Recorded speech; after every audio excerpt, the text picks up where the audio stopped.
ਅਲੀਪੁਰ ਚੱਠਾ ਦੇ ਵਿੱਚ ਵੀ ਮਹਿੰਗਾਈ ਦਾ ਜਿੰਨ ਬੇਕਾਬੂ ਹੈ। ਸ਼ਹਿਰ ਵਿੱਚ ਏਸ਼ੀਆ ਖੁਰਦਨੋਸ਼ ਦੀਆਂ ਕੀਮਤਾਂ ਆਪੇ ਤੋਂ ਬਾਹਰ ਹੋ ਗਈਆਂ। ਅਲੀਪੁਰ ਚੱਠਾ ਤੋਂ ਦੱਸ ਰਹੇ ਨੇ ਨਵੀਦ ਅਹਿਮਦ ਭੱਟ। ਜੀ ਬਿਲਕੁਲ ਅਲੀਪੁਰ ਚੱਠਾ ਤਾਜਰ ਤਨਜ਼ੀਮਾਂ ਦਾ ਦਿਨ ਬਦੋ ਜਿਹੜਾ ਅਸਰ ਰਸੂਖ ਉਹ ਵੱਧਦਾ ਜਾ ਰਿਹਾ ਹੈ।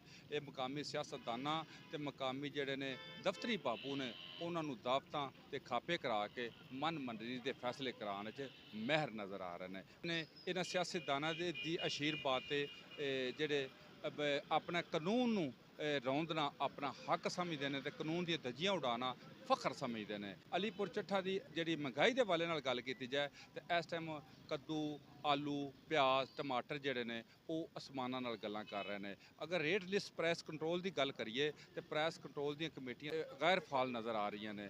ਉਸ ਤੋਂ ਇਲਾਵਾ ਅਗਰ ਗੱਲ ਕਰੀਏ ਅਸ਼ਿਆ ਖੁਰਦਨੋਸ਼ ਦੀ, ਚੀਨੀ ਦੇ ਜਿਹੜਾ 170 ਰੁਪਏ ਰੇਟ ਤੇ ਅਵੇਜ਼ਾ ਕੀਤਾ ਗਿਆ, ਲੇਕਿਨ ਸਿਤਮ ਜ਼ਰੀਫ ਇਹ ਵੇ ਜ਼ਰੀ ਮੁਲਕ ਦੇ ਵਿੱਚ ਇਸ ਟਾਈਮ ਚੀਨੀ ਜਿਹੜੀ ਹੈ 200 ਤੇ 210 ਰੁਪਏ ਫਰੋਖਤ ਹੋ ਰਹੀ ਹੈ।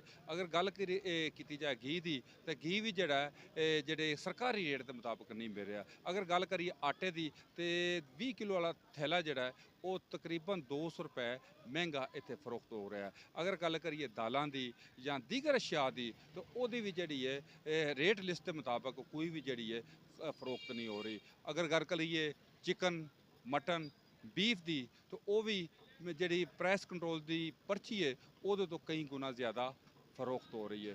ਹੁਣ ਲੋਕਾਂ ਦਾ ਆਖਣਾ ਇਹ ਵੇ ਕਿ ਅਗਰ ਇਸ ਤਰ੍ਹਾਂ ਹੀ ਇਹ ਜਿਹੜੇ ਨੇ ਮਕਾਮੀ ਤਾਜਰ ਜਿਹੜੇ ਨੇ ਸਰਕਾਰੀ ਬਾਬੂਆਂ ਨੂੰ ਔਰ ਮਕਾਮੀ ਸਿਆਸਤਦਾਨਾਂ ਦੀ ਅਸ਼ੀਰਵਾਦ ਤੇ ਇਹ ਸਾਡਾ ਖੂਨ ਨਿਚੋੜਦੇ ਰਹੇ ਤੇ ਫਿਰ ਇਸ ਤੋਂ ਬਾਅਦ ਸਾਡਾ ਪਰਸਾਨੇ ਹਾਲ ਕੌਣ ਹੋਵੇਗਾ। ਕਿ ਵਕਤ ਦਾ ਤਕਾਜ਼ਾ ਵੀ ਇਹ ਵੇ ਕਿ ਜਿਹੜੇ ਬਾਬੂ ਜਿਹੜੇ ਨੇ ਆਪਣੇ ਠੰਡੇ ਦਫ਼ਤਰਾਂ ਦੇ ਵਿੱਚੋਂ ਬਾਹਰ ਨਿਕਲ ਕੇ ਪ੍ਰਾਈਸ ਕੰਟਰੋਲ ਕਮੇਟੀਆਂ ਨੂੰ ਫਾਲ ਕਰਨ ਔਰ ਜਿਹੜੇ ਮਸਨੂਈ ਮਹਿੰਗਾਈ ਕਰਕੇ ਲੋਕਾਂ ਦਾ ਖੂਨ ਨਿਚੋੜ ਰਹੇ ਨੇ ਉਹਨਾਂ ਦਾ ਇਤਸਾਬ ਕਰਨ। ਜੀ।